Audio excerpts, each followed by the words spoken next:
আজকে বানাবো গাজরের হালুয়া। ভাইরে ভাই, গাজরের হালুয়া এত ভালো হয়েছিল, মানে আমি মানুষকে বলবো, আমি নিজেই বলি ভাই এটা আমি বানাইছি, ভাবাই যায় না।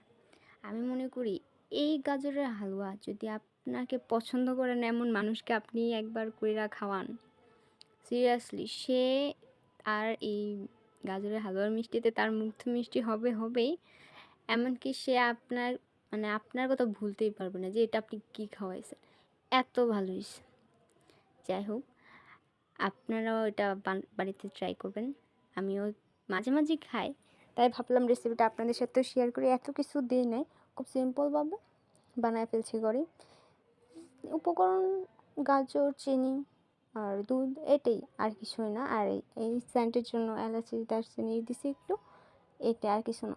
ডেকোরেশনের জন্য আপনার ড্রাই ফ্রুট দিতে পারেন, ড্রাই ফ্রুট দিলে আরও বেশি ভালো হয়। আমি বানাইছি কালকে, এখন আমি ভিডিওর এডিটিং করছি।